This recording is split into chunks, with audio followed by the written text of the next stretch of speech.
ilikuwa imekwama. Nimetafuta bilioni 2.5 ya barabara itaanza. Iko barabara yetu ya kuanza hapa Sharp Road, ikuja mpaka Gieterero, ikuja hapa Kasisi. Kama tunaelewana watu ya Shamata. Watu ya Shamata siku nyingi wameteseka. Iko shida ya maji imekuwa hapa. Kuna demu yetu inaitwa Pesi, ilikuwa imekwama pale kwa Ministry ya Finance. Tangia nilipoenda huko wilaya, nimetafuta pesa shilingi bilioni 2, na hiyo damu yenu itaanza, na ikifikia mwezi ujao mtaona hiyo damu ikiendelea. Iko maji yetu ya kutoka sijui kama tunaelewana watu ya Shamata.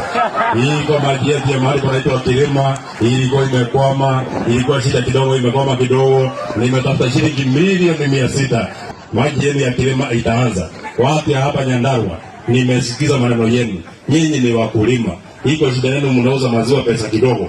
Nimeongea na gavana Badilisha huyu, wakiwa na Senator Medho huyu. Iko kura zinakuja ndani ya wiki 2.